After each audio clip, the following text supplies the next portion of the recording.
Welcome to Episode 5, Roles and Artifacts, SSP, SAP, SAR, and POA&M that agree. In any assurance effort, clarity about who owns which task and why they own it sets the tone for everything that follows, because authority and accountability must map cleanly to decisions and evidence.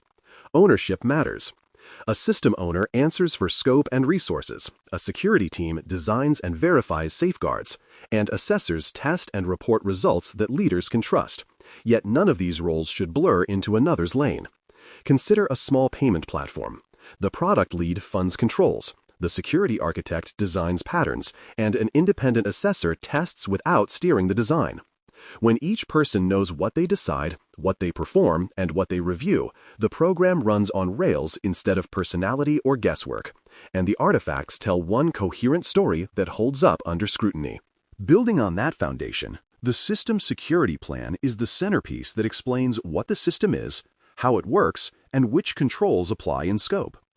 The SSP defines purpose, boundaries, components, data flows, and control selections, and it links each expectation to parameters, owners, and evidence sources. It answers who, what, where, and why in language that engineers, auditors, and executives can all read without a translator. Imagine a map with legends that make every symbol understandable at a glance. That is the role the SSP plays when written well. A concise diagram, a plain description of trust zones, and a table of control implementations go further than ornate prose. A strong SSP reduces rework later because it prevents people from solving the wrong problem or testing the wrong thing. From there, the security assessment plan establishes how the testing will happen so that results are reliable and repeatable. The SAP states the assessment objectives, methods, depth, and sampling approach, and it names the evidence to be collected for each test step in clear terms. Think of it as a lab protocol that another assessor could follow and reach the same conclusions within reasonable bounds, because method consistency drives trust in outcomes. For example, if user access reviews are sampled, the SAP should define populations, time windows, and acceptance criteria rather than leaving them to improvisation. Small choices add up. By locking those choices before testing starts, the plan prevents drift, disputes, and backfill later when time is short and pressure is high. In sequence, the Security Assessment Report captures what was tested, what was found, and what those findings mean for risk and authorization.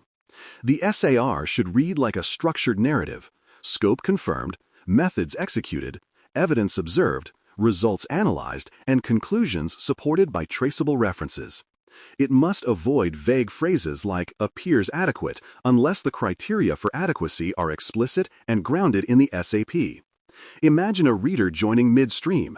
The SAR should let that person trace any statement back to its test step and artifact with little effort. Precision earns confidence.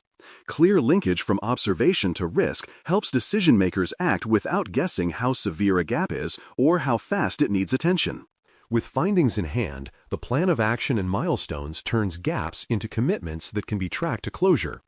The POA&M states the issue, root cause, owner, interim protections, target dates, dependencies, and progress notes in a way that survives leadership turnover and vendor shifts. It should favor achievable steps that reduce risk quickly, rather than wish lists that move nothing in production. Picture a backlog you can explain in 5 minutes to a budget owner and a technical lead at the same time, with neither feeling lost or misled. Good plans tell the truth about sequence and constraints. Good plans also age well because they show what changed, when, and why, without needing a separate decoding effort. Continuing on that path, keeping artifacts consistent and aligned prevents contradictions that erode credibility.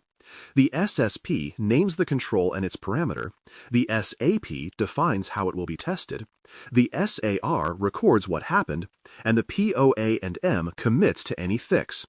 Each must reference the same identifiers and decisions.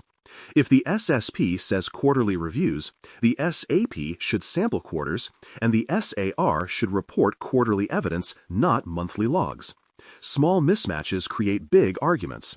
A single source of truth for identifiers, versions, and parameters stops disagreements about what was promised from overshadowing what was delivered, and it keeps everyone telling the same story from different vantage points. From there, ownership roles and independence boundaries keep the process honest without adding friction. The system owner sponsors resources. The implementers build and operate controls. The assessors test independently, and the authorizing official weighs risk and decides whether to proceed. Independence does not mean isolation, because collaboration on clarity improves quality before test day, but it does mean avoiding self-grading where the builder writes the exam and marks it correct. Imagine a friendly but firm separation. Designers can explain intent, and testers can refine methods, yet neither edits the other's conclusions. Healthy distance guards against bias. Healthy distance also protects the credibility of good news, because praise from an independent voice carries more weight than self-congratulation. In practice, a review schedule and explicit approval checkpoints keep artifacts current and prevent silent drift. The SSP should undergo review when architecture changes, the SAP before each major test cycle, the SAR at report issuance, and the POA&M at every status meeting. Short meetings with crisp agendas often beat sprawling workshops that dilute ownership and blur decisions. Consider a quarterly rhythm. Confirm scope, verify parameters, refresh sampling logic, and align next actions with risk. Momentum matters. Regular approvals leave a trail that shows adults in the room looked, asked, and agreed with eyes open, which is exactly what authorizers expect before signing. Meanwhile, version control, timestamps, and lineage make documents trustworthy artifacts rather than static files that breed confusion. Each update should carry a version number, a timestamp, a change summary, and the approver's name so readers can place statements in time and understand why words changed. Picture opening the SSP and quickly seeing that Control AC-2 moved from draft to approved last month, with a note linking to the meeting minutes. That clarity stops arguments about which copy and reduces the temptation to keep shadow edits. Good lineage is boring in the best way. It turns document hygiene into a quiet superpower that saves teams from avoidable errors. At the same time, evidence references and cross-linking discipline let readers verify claims without a scavenger hunt. Each assertion in the SAR should point to the file, record, or ticket where the evidence lives, and the SSP should cite the same artifact locations for ongoing operations. A stable index, consistent file names, and short descriptive paths beat clever but cryptic structures that break under turnover. Imagine a footpath of links that anyone can follow in minutes, not hours. Fast verification raises confidence. Fast verification also shortens retesting because both sides can agree on where the facts reside before debates begin. In parallel, integrating provider attestations and inheritances shows how shared responsibility actually works in practice. If a cloud platform supplies vulnerability scanning for the host layer or physical protections for the data center, the SSP should mark those controls as inherited and cite the provider's assurance package. The SAP must then define how the team will verify the provider's claims are relevant and current for the system under review. Trust but verify.